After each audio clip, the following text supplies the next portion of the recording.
নমস্কার সবাইকে। বিথির গল্প পাঠ চ্যানেলে সবাইকে স্বাগত। আজকের নিবেদন বলাইচাঁদ মুখোপাধ্যায়ের লেখা ছোট গল্প তপন।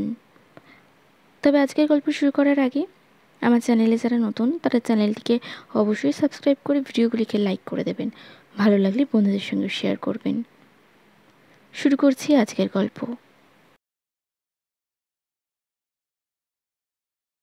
সন্ধ্যা উত্তীর্ণ হইয়া গিয়াছে।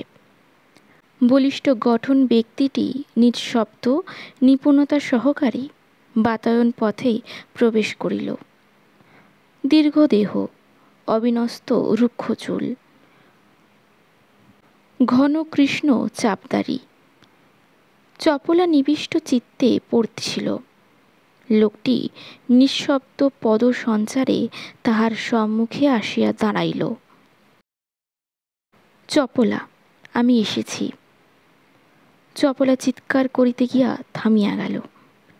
সে হঠাৎ তপনকে চিনিতে পারিল। তপন, তুমি? এতদিন পরে?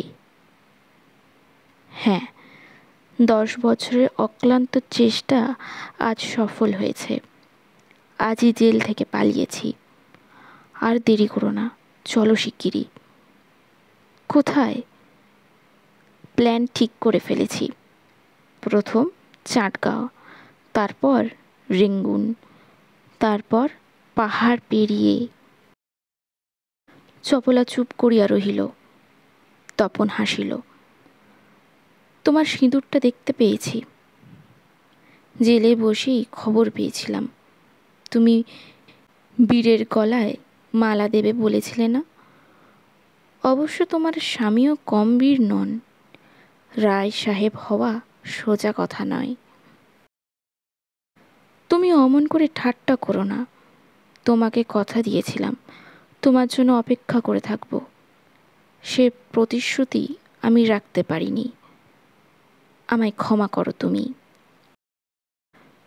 তপন স্মিত মুখে চাহিয়া রহিল। ইহারই প্রেমে উদ্বুদ্ধ হইয়া ইহারই চক্ষে নিজের মোহনীয় প্রতিপন্ন করিবার জন্য দেশের কাজে সে আত্মবিসর্জন করিয়াছিল। চপলার বয়স সহসা যেন 10 বছর কমিয়া গেল।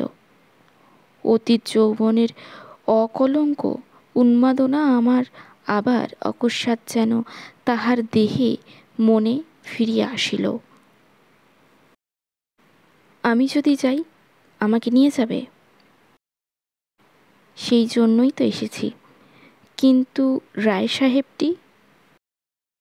ওর অবশ্য কষ্ট হবে খুব। আর তাছাড়া। সহসা চপলা থামিয়া গেল। তাছাড়া কি? বিয়ের আগে তোমার সঙ্গে আমার কি সম্পর্ক ছিল সব উনি জানেন। কি করে জানলেন? আমি বলেছিলাম। চুপ করিয়া থাকিয়া চপলা বলিল, তুমি জেল থেকে পালিয়েছ। আমিও যদি পালাই, উনি সব বুঝতে পারবেন। আর তাহলে হয়তো। চপলা কথাটা শেষ করিল না। তপন বলিল, তাহলে হয়তো ওর চেষ্টায় অবিলম্বে ধরা পড়ে যাব আমরা। অবশ্য তোমার যদি আপত্তি না থাকে, সে বিষয়ে নিকণ্ঠক এখনো হতে পারি। পকেট হইতে রিভলভারটি টানিয়া সে দেখাইল। তোমার স্বামী ক্লাব থেকে কোন পথে ফিরবেন তা জানি। চপলা চুপ করিয়া রহিল। বলো, রাজি আছো?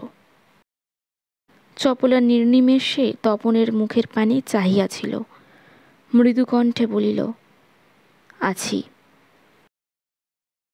একদিন যার সঙ্গে এত ঘনিষ্ঠভাবে একত্রে বাস করলে তাকে এত সহজে ছেড়ে যাবে?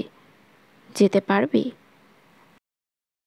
চপলা তাহার মুখের দিকেই বিহ্বল দৃষ্টিতে চাহিয়া রহিল। তপন এ কি বলিতেছে? সে কি জানে তাহার জন্য কত বিনিদ্র রজনী সে যাপন করিয়াছে? সে কি বুঝিতে পারিবে কিসের তাড়নায় কিসের জ্বালায় সমাজের নিষ্ঠুর ষড়যন্ত্রে সে বিবাহ করিয়াছে? নারীর ব্যথা, নারীর দুর্বলতা, নারীর সমস্যা, নারীর হৃদয়ের দুর্বোধ্য জটিলতার কতটুকুই সে জানে, কতটুকু বোঝে। বিবাহ করিয়াছে বলিয়াই তপন পর হইয়া যাইবে? তপনই তো তাহার স্বামী, তপনই তো তাহার আরাধ্য দেবতা। সে স্বয়ং আসিয়াছে, তাহাকে ফিরিয়াইয়া দিবে? তপন পুনরায় প্রশ্ন করিল, যেতে পারবে? পারব। চপলার কণ্ঠস্বর কাঁপিয়া গেল। রায় সাহেবকে শেষ করে আসছি তাহলে। তপন চলিয়া গেল। 1 ঘণ্টা পরে দ্বারপথে শব্দ হইল।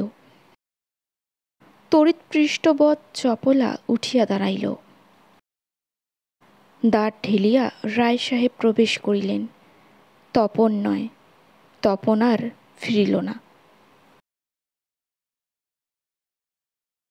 আজকের গল্পটি কেমন লাগলো কমেন্টে অবশ্যই জানাবেন। ভালো লাগলে লাইক করবেন, বন্ধুদের সঙ্গে শেয়ার করবেন এবং আমার চ্যানেলে নতুন হয়ে থাকলে চ্যানেলটিকে অবশ্যই সাবস্ক্রাইব করবেন। নমস্কার।